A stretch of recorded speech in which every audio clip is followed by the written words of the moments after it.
c'est reparti, le Bitcoin repart, le bull run repart, c'est le début du bull run. Tous les youtubeurs te l'annoncent, ils vont te faire des vidéos, le top 7 des pépites à acheter, le top 25 des altcoins à surveiller pour le prochain cycle.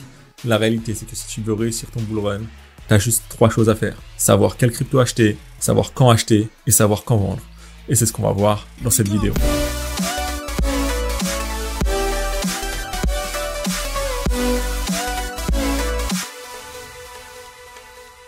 Il y a 3 erreurs principales que font les débutants quand ils arrivent en crypto. Tu sais, si on va voir le marché ici, on voit sur 30 jours, Bitcoin a fait 36%, il y a des cryptos qui ont fait 160%, et si on fait un classement sur 30 jours, tu te rends compte que voilà, il y a des 200%, FTX 200%, Celestia 180%, Injective 110%, Chainlink 100%, Avax 100%, etc., etc. On est vraiment bien reparti. Il y a 3 erreurs que vont faire les débutants quand ils vont aller sur la crypto. La première erreur, c'est d'aller acheter des cryptos du cycle précédent. D'aller acheter des cryptos du passé en espérant que les cryptos répètent leur performance future. Par exemple, si on va aller voir le Bitcoin et toutes les cryptos au 17 décembre 2017, donc c'était le top du cycle précédent, pas celui qu'on a vécu en 2021, mais le cycle d'avant, on va voir dans le classement, et donc il y a des cryptos comme Bitcoin Cash, IOTA, NEM, etc., qui ont finalement disparu de la circulation. Et tu vois, par exemple, si on va sur IOTA, bah, elle a fait son ATH en 2017 autour de 5 $, et ATH en 2021 à 2 $. Mais il y en a plein d'autres. Dash, ATH ici à 1200 $, sacrée performance. ATH ici à 400. Neo, ATH ici à 160. Ici, on est monté un peu moins haut, 120. Ok, Koutoum ou je sais pas quoi. ATH ici à 100. ATH ici à 20. Et donc, il y a plein de gens qui ont refait l'histoire, se disent, ok, j'ai raté le bull run 2017, on est en bear, je vais accumuler pendant le bear, je vais accumuler pendant la phase plate, ce qui est très bien. Ah, ça repart, c'est bon, on est reparti, direction les 160, et en fait, ils se font niquer ici. Et du coup, ils revendent jamais. Ça ne veut pas dire que toutes les cryptos du cycle précédent sont à jeter. Tu vois, typiquement, moi, si on prend le classement, oui, bien sûr, j'ai du BNB, bien sûr, Cardano, non, j'en ai plus, j'ai vendu, j'ai du Matic, Chainlink, j'en ai encore, j'ai d'ailleurs bien rechargé Chainlink et Matic dans le creux, Avax, j'en ai encore, que j'avais rechargé un peu, etc. La réalité, c'est que, par exemple, sur Avax, où j'ai bien mangé, moi, sur le cycle précédent, j'ai très bien mangé d'ailleurs, bah, tu vois, l'ATH à 140, moi, je pense que à 50, 60, 80 maximum, j'aurais déjà revendu une grosse partie. Parce que j'en ai racheté bien dans le creux. Je sais plus exactement, mais je sais que j'en ai racheté, je pense, sous les 15 $. Donc, bah, quand on sera, voilà, peut-être à 40, 60, moi, je serais parti, tu vois. Je serais parti parce que j'aurais encore une toute petite partie, un moonbag qui peut aller plus haut, mais je ne suis pas sûr à 100% que Avax fasse un plus haut. Peut-être que oui, peut-être que non. Mais voilà, c'est ce qu'on appelle du money management, du risk management. Et je suis pas sûr qu'il y aura un ATH, par exemple, sur Solana. Tout le monde parle de Solana en ce moment parce qu'elle nous a fait un petit pump là ces dernières semaines. Elle est remontée de, on va dire, de 8 $ à 60 $, ce qui est très bien. Mais est-ce que on reverra Solana à 250 $? C'est possible, oui, c'est possible, non. On sait pas. Surtout que quand il y a de l'impression monétaire, bah, la market cap, elle augmente, tu vois. Ce qui veut dire que là, si tu regardes par rapport à l'ATH, 75, on est à combien? On est à 25. Donc là, la market cap, elle est divisée par 3, mais le prix est divisé par 4 ou 5. Ok? Donc ça veut dire que là, si on fait un x3, et ben, pour retrouver la même market cap, on sera à 180 à 200 millions. Donc moi, aujourd'hui, Solana, il y a plein de raisons pour lesquelles j'y touche plus. J'en ai parlé plein de fois sur mon Telegram. Mais voilà, il m'en reste quelques-uns que j'avais gardés du cycle précédent. Je vais les dump, je sais pas quand. Mais c'est pas une crypto sur laquelle j'essaie de me refaire. En tout cas, c'est pas ceux sur lesquels je mise pour le prochain cycle. Sur le prochain cycle, il faut aller sur des nouvelles narratives. Il y a plein de narratives qu'on voit émerger. Il y a celle des Layer 2, il y a celle des Real World Assets, donc les RWA, il y a celle autour de l'IA, etc., etc. J'en parlerai dans les prochaines vidéos de quelle narrative il faut surveiller. Mais là, c'est la première erreur. L'erreur numéro 1, c'est de croire que les cryptos du cycle précédent vont refaire la même chose pour le prochain cycle. On va aller voir un petit cadeau. Je sais qu'il y a des gens qui adorent cette crypto et probablement qu'il y en a qui sont là. On va aller voir notre ami EGLD. Ok, EGLD, Multiversix, Elrond Gold, appelle ça comme tu veux. Donc notre ami EGLD qui nous a fait un super ATH là autour des 540. aujourd'hui il est à 45, il y en a plein qui se disent bah voilà, il y a un x10, x15 à jouer. C'est pas forcément vrai. C'est pas forcément vrai. Peut-être que EGLD ne dépassera plus jamais les 100. Peut-être qu'il ne dépassera plus jamais les 200 ou les 300. Ok? Ça veut pas dire qu'il n'y a pas d'argent à gagner. Parce que je vois les gens qui vont dire ah mais il a dit que EGLD ne remontera plus et s'il nous fait un x5, les gens vont commencer à crier. Non, c'est pas ça. C'est que le risque qu'il ne remonte pas, il est présent parce que ça s'est produit plein de fois et le risque que cette crypto ne revoit plus jamais son plus haut historique est présent. Et il est même existant et il est même important pour certaines des cryptos. Plus tu descends dans le classement, plus ce risque est important. Et c'est pour ça que, en termes de risque-rendement, vaut mieux aller sur des nouvelles narratives. Ça, c'était la première erreur, ne pas acheter des cryptos du passé. La deuxième erreur, c'est d'acheter sur des verticales. Tu l'as vu, récemment, on a vu des cryptos qui montent.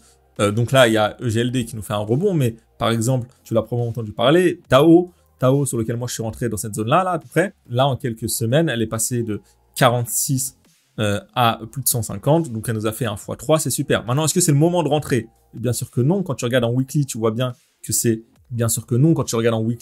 c'est beaucoup trop vertical. Et si tu es une personne intelligente, un investisseur intelligent, tu peux peut-être attendre un retracement. Ça ne veut pas dire qu'il y en aura. Ça ne veut pas dire qu'on ne va pas repartir à la hausse. Ça ne veut pas dire que la hausse est terminée. C'est pas du tout ce que je dis. Je dis que quand tu rentres après un 300% en quelques jours, bah, tu es potentiellement exposé à du risque. Et donc, il ne faut pas rentrer quand c'est vertical. Il faut rentrer quand c'est horizontal. Par exemple, tu pouvais rentrer ici sur cette zone-là. C'était intéressant. Si tu crois cette crypto, il fallait rentrer ici. Tu pouvais rentrer ici sur cette zone-là. Mais là, rentrer ici, c'est dangereux. Peut-être qu'on va faire quelque chose comme ça. Et dans ce cas-là, bah là, tu rentres sur une horizontale. Même si tu rentres au même prix, en fait, tu rentres pas au même moment et sur le même timing. Donc ça change tout. Ou peut-être même qu'on va manger un truc comme ça. Et après, hop, on va repartir. Et dans ce cas-là, rentrer sur ce creux entre 100, 120, etc. Pourquoi pas? Mais dans tout, ce qui est sûr, c'est que quand tu rentres sur des verticalités comme ça, tu t'exposes à du risque et tu t'exposes à manger une grosse fessée. Même en marché haussier, il y a des gens qui perdent de l'argent. Même en bull run, il y a des gens qui perdent de l'argent parce qu'ils rentrent en vertical. Par exemple, on va aller voir un autre exemple. Voilà, Chainlink. Chainlink, c'est une crypto qui, pour moi, je pense, a un bel avenir. Ici, donc, on était un ETH autour des 50. Tac, on s'est mangé une grosse correction bear market de l'enfer. Là, comme on aime tout ce qu'on aime et tout ce qui est intéressant en tant qu'investisseur, on a une grosse phase de latéralisation. Ok. Donc, moi, j'en ai acheté plusieurs fois pendant le bear. Je sais plus si je l'ai acheté plus vers le haut ou plus vers le bas, mais je sais que j'en ai acheté plusieurs fois pendant le bear market. Et là, est-ce que c'est le moment de rentrer? Non. Est-ce que ça peut aller plus haut? Oui. Mais exactement la même histoire. C'est-à-dire que tu vas pouvoir te manger un retracement. Déjà, là, il y a un petit retracement. Tu vois, déjà, ceux qu'on FOMO le top, là, ils sont déjà en moins 12%. Mais toi, si tu étais rentré au top, tu pouvais peut-être manger encore, je sais pas, moi, un petit moins 20%, moins 30%, etc. Donc, quand on est là pour du long terme, c'est pas très grave. Parce que si demain, Link va à 40 $, c'est pas grave de l'avoir acheté à 17 ou à 12. Mais en vrai, c'est sur ces petits mouvements-là où tu peux te faire peur, tu peux optimiser ton entrée. Et si tu veux optimiser ton entrée, la règle numéro 2, c'est de ne jamais rentrer en vertical. Il y aura toujours des opportunités. Il y en aura tout le temps une qui passe. Et donc, il faut jamais rentrer en vertical. Et l'erreur numéro 3 que font les débutants, c'est de vendre trop tard. Tout le monde vend trop tard. Il y a, je sais plus quel milliardaire qui disait j'ai fait fortune en vendant trop tôt. Et donc, si on reprend notre ami EGLD qui nous a fait une sacrée performance. Si tu regardes là en 2021, il est parti de 7 $ à 500 $. Ok, donc tu avais quasiment un fois 100. Après, il y a eu le dip. Il y a eu le premier dip là au printemps où on va dire il est reparti de 70 à 500 $. Donc là, tu avais un fois 8, fois 7. Ok, bah, sur cette montée-là, il y a beaucoup de gens qui sont rentrés dans cette zone-là, ok, mais qui aujourd'hui sont en perte. Pourquoi? Parce que quand c'est monté, ils se sont dit ok, on y va. Ok, c'est parti, direction 1000 $, direction je sais pas combien. Et en fait, là, ils se sont fait fumer. Le truc est descendu à 40 $. Donc ça arrive à tout le monde. Ça arrive pas qu'aux débutants, ça arrive à tout le monde parce que on est greedy. Parce que on veut tous faire des fois 100 ou des fois 1000. Et du coup, ça, il faut que ça t'arrive plusieurs fois avant que tu comprennes et que tu te dises, moi, quand je rentre là, je sors une partie ici. Je sors une partie là. Je sors une partie là. Je sors une partie là. Je sors une partie là. Je sors une partie là. Et si ça se retourne avant, Si ça va pas ici ou là, eh ben, c'est pas grave. Parce que j'aurais déjà bien mangé. Alors oui, bien sûr, je vais pas optimiser ma sortie si je fais ça et je vais pas optimiser le prix auquel j'aurais pu revendre. Mais la réalité, c'est que si on fait ça et que ça se retourne ici, eh ben, j'ai quand même mangé et j'ai quand même sécurisé ma mise et j'ai quand même pas perdu d'argent. Parce que la règle numéro 1, c'est ne pas perdre d'argent. Et malheureusement, il y a beaucoup trop de gens qui vendent trop tard. Moi, c'est une erreur que j'ai faite au cycle précédent et je pense que tu l'as faite aussi. Moi, on m'y reprendra plus. Et je sais qu'on va m'y reprendre en vrai. Je sais qu'on va m'y reprendre sur certaines cryptos. Je sais qu'on va m'y reprendre sur certains projets. Je sais que par exemple, imaginons que le Bitcoin, il nous fasse une chevauchée fantastique et qui plafonne à 65 000 et qui se retourne et que finalement la TH, c'est le même que la dernière fois. Et ben peut-être que je me ferais surprendre parce que je me disais, ah ouais, peut-être que je vais commencer à vendre à 70, 80, etc. Là, aujourd'hui, sur des cryptos qui vont imprimer des fois 10, des fois 20, des fois 50, c'est criminel de ne pas sortir. On me l'a dit au cycle précédent. J'ai fait l'erreur plusieurs fois. Il y a des fois où, heureusement, je suis sorti parce que le timing, parce que ceci, parce que cela. Par exemple, Solana, je l'ai vendu au top parce que j'avais besoin de liquidité pour autre chose. Il y a des tokens sur lesquels j'aurais pu faire des fois 300, fois 400. Et finalement, j'ai fait que un fois 50 ou un fois 100, ce qui est déjà bien.